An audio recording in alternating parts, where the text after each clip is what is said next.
Sexy love, sexy Yeah. love, sexy love, sexy love. This is for you. Thank you so much. Hello 5. Hey, what's good family? J'espère que vous allez bien. Moi de ma part, on est fresh sana kwa ni ya Friday kujoigwa, ya vendredi ku vibinga, ya Friday ya pop. So about hanging out kabos for real. That's my name. It's another fresh Friday nyene yo kugira ibihe bimeze neza. Kimwe mu bintu ndamuzi ko arakunda gufungura sana, arakunda ikintu cyitwa food. Kagatemo vuga ati food is babe. Niyo no yita ari slogan yiwe. Amazina akoresha ku ma platform atandukanye, akoresha izina rya Sexy Love mugabo amazina yahawe n'abavyeyi yitwa Anaïs Mugisha. Tumuzi ku ma video atandukanye kuri Instagram, tumuzi mu bintu byinshi bitandukanye mugabo reka ndakubwire bimwe biri kuri bio yewe Instagram. Ndashaka kwibijana kujana yuko Anaïs cyangwa Sexy Love yigeze kuba umumiss, yigeze kuja muri competition y'aba miss. Ndashaka kubwira kandi yuko ari muri pause akaba ari kumwe na Greta. Anaïs nyene reka ndakubwire yuko arakora ibintu bya decor. Ukeneye decor ifise imeze neza, ukeneye urubanza rwawe ko rusa neza, ubikishije kuri Anaïs uraza kuronga decor imeze neza. Kandi ndongenda ubwire kandi yuko Anaïs arakunda gutanga ama message biciye ku ma videos akora kuri account yiwe ya Instagram. So my people, today message ziwe zose agomba zicishe muri hangout. Naronsi bakujya kuba ndi kumwe nawe, niyo mpamvu navuze ati reka ndamuzanire kano ka. By the way barambwiye ko ari favorite ya. Asha. Oyikubwiye akubwije ukuri vraiment. Ni favorite. I love mangoes. Kabisa. Yego cyane. Imeze neza gana Anaïs. Imeze neza cyane. Numvise uzi ibintu byinshi kuri sana mbandanya. Bandanya twumviriza. Abasani rero bavuga ati niendele ama nisiendele. Giswahili ntajonze. Ari cyo nigeze menye ubu rero kigiranjanye. Kabisa.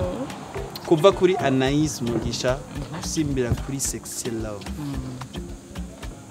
Rezi umuntu kugira yite sexy abari wonyine aravuye ko ndi sexy, sibyo? Umunsi bakwita cyangwa wita sexy buyumva kuri sexy nyene sexy. Yeah. Ico gihe muri entourage bararengana bakavuga ati Oh, y a pas du tout. Par contre, narashaka gufilinga yo image yiwanje iri une femme confidente, une jeune fille nyene azicari shaka. Ariko au fond de moi je ne savais pas. Je ne savais pas gusa umva nakunda gushira amaguru yanje hejuru. Genre kwambara yambarira utumini. Utuntu tugufi nyene. Ico gihe wafite target yayo abahungu. Oya kame. Oya sinashaka quand même gutagetinga abahungu oya. Muga plutôt navuga ati oya quand même si no bamvyibushe ngo nce ndabinyegeza ngo nambara ibiguturiya bigira no musi quand même ni kwije urabona. Nesa marande vumenshi. We never know aho uca. Rero urumva nakunda kwambara utuntu tugufi. Rero genre abana twigana bavuga ati ningaho wibaza kuri sexy. Hama rero urumva byarambabaza, c'est vrai byarambabaza ntashe muhira nkumva norira nkakorora musozi muga nkaca nsubira byuka mu gitondo bikasaba kwa kundi nyene. And then au fur des années I felt ya sexiness iri muri jewe. Hama we feeling gute? Ndifuza kwimenya. Uriga kwikunda, uriga d'abord uriga kwiaccepta wewe nyene ukuri uko waremwe. Parce que moi je dis toujours tu as été créé à l'image de Dieu.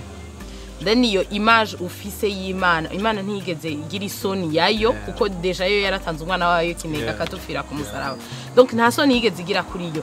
None kubeka wowe ugira isoni yuko uteye. Kuko nimba yarakuremye nuko yakuremye izi neza. Uko uzobungana, uko ico uzojya, uko uzomera byose yari ibizi. So why do you feel ashamed yingene umeze bien? So urumva abantu bameze nabi. Yeah. Kuri ico kintu nyene Anaïs. Ndakwita Anaïs cyangwa Sexy Love? Sexy Love. Kubera ko Anaïs urumva umengo uri papuri kuramamaga. Okay. Tumengo uri papuri kuramamaga. Yeah, twavuze ikintu cyangwa na sexy. Reka tuze kuri love nayo. Nuwo cuvuga ati reka ndakongereho ugira kagire nyene nanga ka boss nacisha ko for real. Kandi nturambwira iyo ka boss cyapfu. Ibyo reka tuze kwanza suje ya. Sibyo. Love yaje gute? Kwiki washize ko love? Ndakundana cyane. Non pas que abandi babimbwira mugana je ndabyizi. Ndumva umengo nta mahoro mfise umugenzi wanje afise ikibazo, ndumva umengo nta mahoro mfise.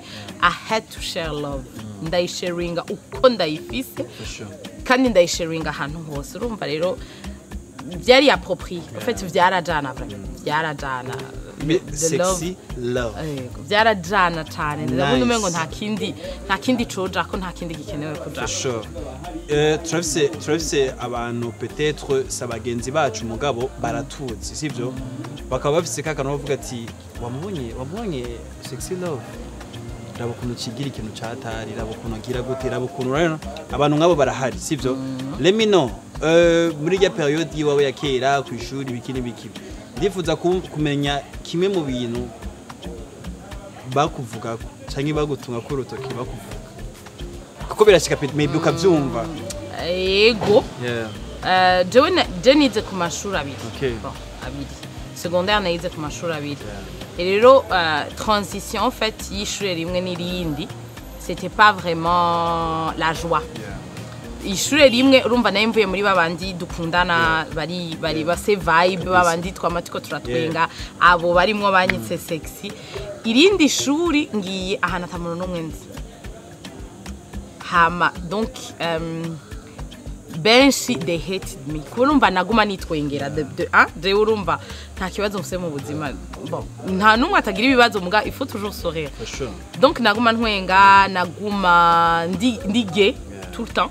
Et puis nabaza kundaba kuri iryo shuri umva bampamagara sexy umva il ne comprenait pas wowe wajabahe donc bakavuga none hajya yibaza ko ari sexy kujya kuntangana shi umuprof wa sport wewe yangirisha sport 2x2 ibyo bandi kugira ngo arabe yuko nogabanuka basi uko banyita sexy mbe sexy vya vrai mugabo urumva bien sûr il y a des mots qui étaient tellement blessantes que au fur des années nanazibagi nta nizo ubugite nako compte kuko wowe uba wize kandi uba wikunda kandi ubushaka yuko genre ta vie soit toujours yamiri happy why kushiramwe ibintu biri negative cheers kwa ni cheers eish urokere muri henga kwero ufise amajambo ari so powerful ngira merci bah je vais rougir yeah urugendo rwawe rero abantu turakumenye turakunze ibyo twereka turakunze turagufollowinze sivyo turatanguye gukunda turatanguye kubishiramwo ahantu hose uciye avuga ati wararavye video ya sexy wararavye video ya sexy love sivyo ndifuza kumenya kuva utanguye bino bintu nigikumaze kunguka turekanye n'amafaranga cyangwa ikindi kintu nicaye ikintu maze kunguka avuga ati kino kintu ndacishimira biciye kuri zino video n'amankora j'ai d'abord sinabigize pour amafaranga kubera ko I was like why not sharing the love why not sharing les soucis zibaho mu buzima why not kubanda zifise ko quelque chose à dire parce que c'est un message au fait mbandi kondaka rero reward ya mbere yamenyohera c'est quelqu'un qui m'écrit akambwira ati ubu nsigaye nikunda grâce à toi ubu je communique avec mes parents plus facilement grâce à toi ubu unye je peux m'habiller acheter des habits et me sentir belle grâce à toi iyo ni reward ya mbere mba nkeneye genre dans la vie kubera ko iyo unejereje umuntu nukuri uzokwama wumva yuko mu mutima wawe unezerewe nawe kubera non seulement ton bonheur à toi urayipartage n'abandi bakaryoherwa c'est ça en fait nico kintu ca mbere misi yose mbonye iyo message y'umuntu ambarira j'avais juste envie de te parler de ça et de ça et de ça nkamwishura akambwira c'est vrai tu m'as aidé que ça soit muri relation personnelle agiranira no mutipe wiwe que ça soit muri relation afitaniye n'abavyeyi que ça soit muri relation personnelle afitaniye nawe nyene nkumva aranshimiye iyo niyo birakwiye kado ya mbere ibikwiriye ucumva yo kuri proud umva I am proud of myself I'm proud of them barabizi neza ndabitimari zanje uvuze ikintu kijanye no kwikunda kugira self love ikintu kijanye no kwiyakira uko usanzwe umeze sivyo watubwiye ko harageze moment uvuga ati jendi sexy mugabo muri no minsi usigaye dushaka kubaho uko abandi bantu bashaka twitubaho tukibayo uko nifuza kubaho sio ku mukobwa rero biragoye sivyo abakobwa basigaye bashaka ndifuza kumera nka naka ndifuza kumera nk'ujya mukobwa wa naka jembutse ikintu tuhagarare kuri ico kintu nyene sivyo turabise batoye bacu peut-être wakora cha muri to challenges mugabo akabura umuntu abahumuriza sexy love wowe experience wifise jereka ndaguhe time yawe sivyo usharingane natwe maybe wa muntu akarakurikana hangout ashobora kuvuga ati wow kwiki nashobora kumera nka sexy nganje miyaki. Il faut d'abord comprendre yuko wewe tu es une personne unique. Nta wundi musa, nta wundi ameze nka, nta wundi ari ka boss for real. Sure. Nta numwe, Nice, yeah. nta numwe. Iyo ico umaze kugitahura nuko qui tu es ne définira jamais abo abandi, genre ibyo abandi babona. Numva définition yiwawe siyo abandi babona. Je me souviens il y a de cela maintenant imyaka myinshi 12 ans. Yeah. 12 ans j'ai été diagnostiquée un problème cardiaque.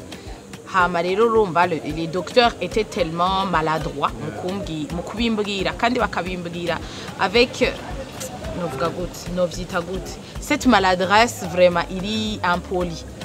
urabona ni kubera kungana ni kubera donc ikintu nyene ubona yuko iki quand même wowe kacutadeje uragwaye ucushika muhira ukacurira ukacuvuga ati none bya vrai bigire bihere gutya et ce jour là ndibuka kera twakoresha Facebook cyane si nk'ubu j'ai écrit un texte donc ça abantu bamfashe biki et dans les commentaires ikintu nakunze c'était ton poids ne te définit pas, tu n'es pas ce que tu es par rapport au poids que tu as.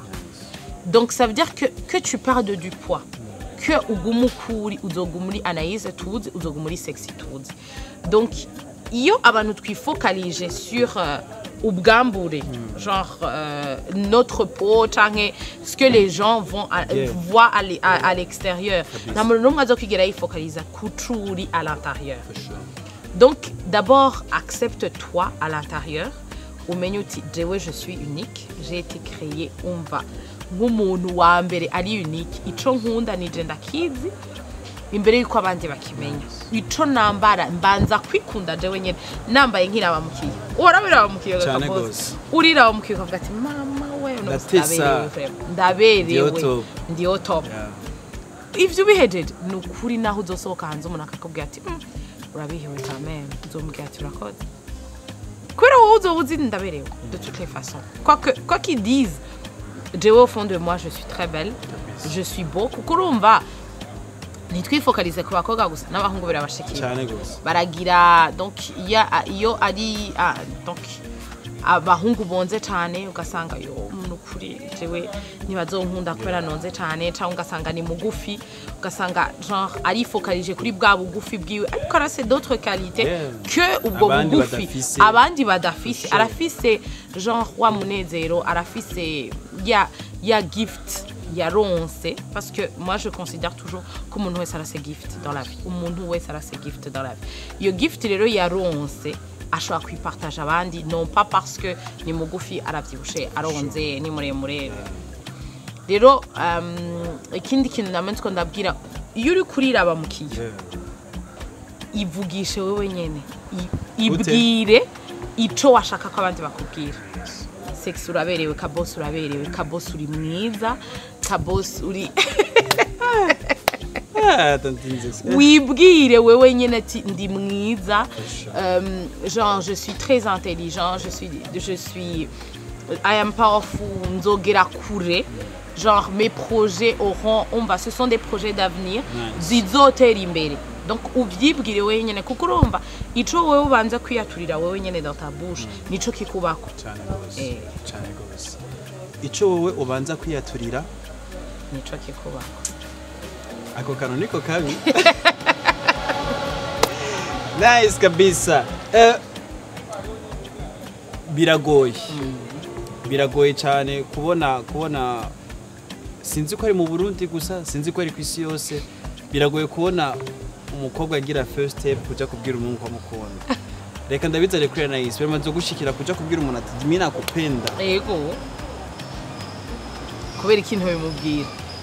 Nakanuko jewe mbona umengo turizibira mu buzima genre turazibira ama opportunities yiwacu kubwira umuhungu kumukunda ni ikintu kiri ego kiriko bon ok reka tureke kubifatira dans la culture burundaise parce que dans la culture burundaise une femme doit être courtisée par un homme ariko turi muri 2022 uzoguma wicaye muhira hariho abahungu batavuga urumva atazopfa kubwiye ko gukunda mugabo yarapfuye agasekayo mugana ukabubizi kandi nawe ukabumukunda ukamufitiye amasantima none kwe kutama utayimubwira uremubwire bidakunda ntibikunda la vie continue bikunze naho mugasanga muri none sometimes nubona yuko umengo umukobwa bayishize hasi ku muhungu par rapport à quoi yishize hasi hehe cyangwa ibyo twishitsemo nivyo mwishizemo ko ndagukunda ndabikubwira why do we tell our friends ati ndagukunda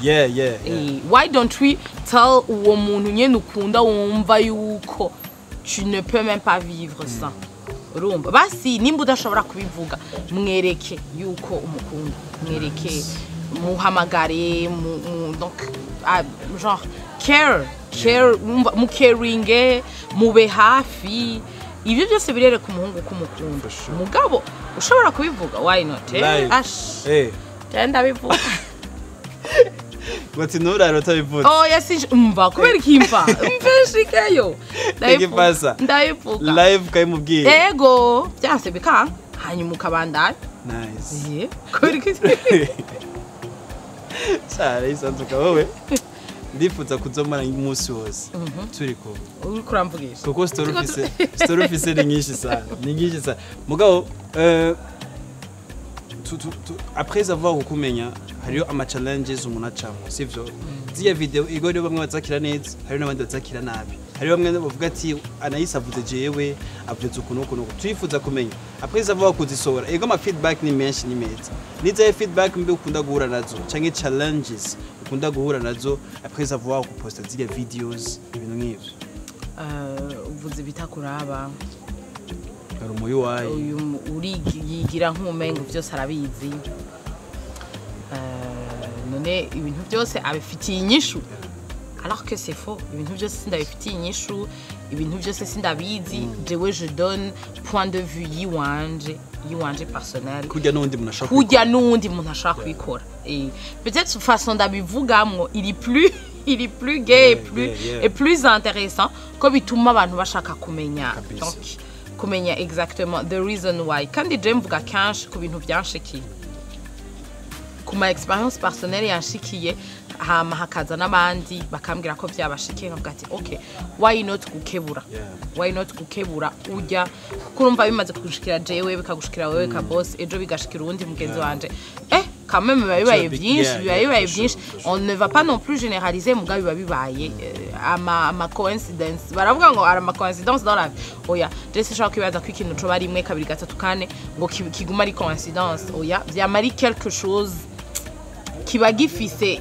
fond quelque part iyo fond rero yizure tuyizure and then twige turondere solution à ce problème là tubona gafasha n'abandi de toutes les façons même ces commentaires là négatifs ndazumva ku bagenzi baza kubimbwira ngo guzina makuru ola fa fasina ni hana abariko bavugira mais jewe personnellement nta muntu numwe aza kubimbwira kubera baranzi parce que baranzi vraiment umuntu wese aranzi yuko asha ndakuvumburiraho nyene ndakubwiriza ukuri aho nyene ana ngaho nyene tukiraho nyene ndakenewe introducing uko usanzwe umeze utubwira ati jewe Anaïs meze uko nuko okay jewe Anaïs Mugisha je déteste mon ambèche je déteste je vais dire d'abord ce que je déteste je vais dire ce que j'aime je déteste mon ambèche je déteste mon haba en retard je déteste umuntu wanyigira ko hypocrisie utankunda nipo nta kibazo nta muntu numwe akundwa n'abantu bose uyo yabaye he ntawe ndabona umuntu wese ategeza ko umuntu umwe amwanka cyane gose urumva hama ce que j'aime ndakunda kuba ndi kumwe n'abantu benshi ndakunda kuba osindi jenyene parce que namamvuga ati hariho des moments umuntu aba akwiye kuba wenyene uba wenyene kugira d'abord wimenye na wewe umenye ico ukunda nico wanka umenye ati est-ce que ndi kumwe n'urya muntu est-ce que biza kugenda gute ndakunda amakado ndakunda amashugwe ndakunda amashugwe cyane ndabise ikibazo ibyo rero tukunda kubibona amafilme yego niko bambwiye ariyo anniversaire ba Greta wigeze kumpa amashugwe nari ndyohewe mugabo se ko barahoza ibindi bese aramaze kuza basi umuntu akubwira ati jida guzanye gift y'amashugwe nyina yasha byama bimpa abakobwa b'abagenzi banje canke nkabyigurira jewe nyene arabaniga ni bazi yuko ukunda amashugwe bumva sinzi ibibazo bafite c'est un problème ni challenge office faut que bagira effort urumva genre kandi n'abahungu bo mu Burundi je vais pas dire mu Burundi seulement mugabo abahungu benshi ntibazi comment courtiser une femme. Qu'est-ce qu'il faut faire pour courtiser une femme? C'est pas ego, on a besoin de vos messages, de vos appels, vos attentions. Mon gars aussi, on a besoin de qu'on te propose. Est-ce qu'on peut aller voir un film? On a besoin qu'on nous propose. Est-ce que tu as choisi Kujana Hanaha? On a besoin de ce genre de choses. Kubera ki none tuzobigira ngaha? Okay, nta cinema dose ngaha mu Burundi, mugabo. Na cinema dose ngaha mu Burundi, mugabo quand même. Okay, turafise iki turase ma plage. Turafise ibibanza byiza arashaka kukubwira ati basireka ndakuduganirwa ego c'est vrai bishaka kube bidakunda financièrement mugabo ntikibuza yuko kuduga ruguru je me dis toujours none akubwira ati chérie nukuri nayo numva shaka kuja ruguru ubona gute tubipanze kandi we can split naka aventure ka bien turashaka kugabura les dépenses mugabo ubushaka kuba sasa abagabura dépenses raho nabakobwa bake urabitahura basi nta ego ni muri no misa bashaka yuko umuhungu ari wagira ikintu cyose nimwagara kugira mariage nawe bizoca bigenda gute ikintu cyose n'umuhungu azogikora yo bari yo mpamvu ama divorce asigari menshi oya ivyo navyo je suis pas encore marié kabos ivyo nitubyinjiremo parce que je suis pas encore marié je sais pas kabisa mugabo moi je pense toujours que ego akigukurtiza akikudraga il doit il doit mugabo il essaie basi de faire le strict minimum et mumaze gukundana quand tu es à mesure na wewe kukurumva beaucoup de femmes maintenant elles sont indépendantes mumaze gukundana ukaburi à mesure nawe ico kintu kwigikora ukambwira chérie no musinije ndakugurira urumva ntaco bitwaye parce que tu lui as déjà donné ton cœur tu lui as déjà donné bien plus que cet argent uri kurakorera ngo abantu bakundanye bategerezwa gusangira byose yego kweki batobisangira ibi byo uvuga ati umuhungu nategerezwa kugira sio fresh sana kandi barabira ahubwo barashaka basista effort vraiment ega atwe sometimes turakubitika namwe murasubwa bwo kubwira abakobwa ko mwakubisitiza utegetse kwihagarara nikakandi nyene ko kwerekana kuri umugabo ntayibiharage mugira mugabo muranka kubivuga alors que we washobora kuba ryamanye vemera akakubwira ati chérie nikuri kandago yumbe 10 nanje ngumana ibihumbi 10 abo ni bake rero anayize okay sawa barahari abavyeyi bacu barafise kakaro kuvuga ati umwana wanje dufate nk'ubunye umaze igihe kinini ya abaronse iryo bakwe yo kuba gifisa abavyeyi babo hari ikintu umuvyeyi ategerezwa kubwira ati difuza kumenya guca no let me know right now nico ikintu umuvyeyi wakunda gusaba cyane yisera bugire effort kuri iki niki papa yifuza ko mbo mu boss papa papa yifuza ko mbo mu milliardaire vraiment ico ki naho njyama genre nkajyama avuga ati no musi vraiment numva ndusheka njyama nzomva mbwe oyo burabaye mushomeri ngo ibaza nguzo mu boss ryari umva wish you umva arabona yuko kera ho yarashaka ko mba ambassadeur w'igihugu kimwe muri Afrika ukamude CV bon nibaza yuko yarabibonye ati uyu mwana waya ma video sinzi ko azoja kuba ambassadeur nta gihugu cyo mwizera umugabo umva arambona vraiment à la tête d'une très grande entreprise unkoresha abantu benshi na urawishinga kuzobigira kugira making a proud à la tête d'une très grande entreprise mugabo je c'est plus reward yiwanje mbonomengo le jour où je serai à mesure y'uguha akazi beaucoup plus de gens hama des familles zigashobora kuronka quelque chose à manger grâce à moi. I will be fine. Ngira peut-être ni yo grande entreprise yibaza yuko nzokreya mais nice. Ufise kote yo kuba ufise urukundo rwinshi wo gusharinga n'abantu. Niya yindi kote negative ufise muri wowe sometimes uvuga ati shakara kwa mugabo. Foko ndagahindura uko biri kose. Cyangwa byose biri. Yeah, nta muntu numwe aba perfect. Yeah. Nta muntu numwe aba perfect. Ndafise ukuntu hariho abantu iyo bashavuje ntazi kubabwiza ukuri naho mvuga genre wanshavuje vraiment umuntu nkunda cyane je préfère kubirengako nkagumana iyo relation na wewe peut-être parce que mba nibaza ati ninabimubwira cette relation iraza gukatika canke iki mais uri wa undi nawo mbona ukuri susceptible. Yeah. Birananira muguri wa undi nzi ndaza kubimubwira je vais prendre du temps. Yindi défaut Greta arakunda kuyimbwira ndakunda kuvugana nabikubwiye. Ubikura kuki niki kuko rumva jewe je suis du genre ndakubwira à l'avance umva ikintu ndakibona nkakubwira ati kijya kintu kihapa kigenda gutya mugabo ntunyumvirize ukacubireka kabisa. Rero ndasako kantu kukwibutsa ati nanabikubwiye mugabo naho bibaye nanabikubwiye. Rero umva Greta biramwenerva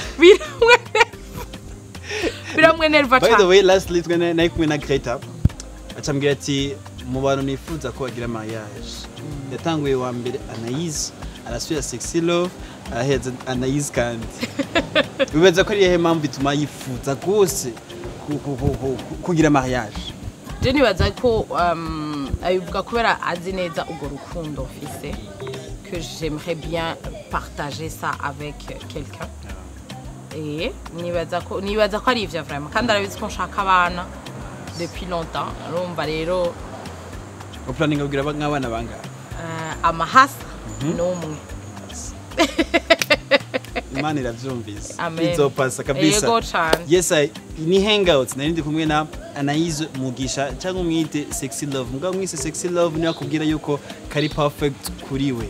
Reka dufate n'umwanya mwiza muge kugira turangize rezi kiyago cacu. Navuze yuko ukora ibijanye na decor. Umwanya ni gwawe. Kuba ukeneye Anaïs, kukeneye ko n'amadecor yiwe yo bigenza gute yoca mu nzira izahe babakiriya nyene ba hangouts bashobore kwitora. OK.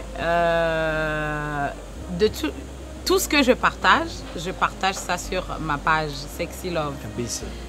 Si nashatse kubera ko amadecor nkora c'est ce qui me représente moi. C'est rendre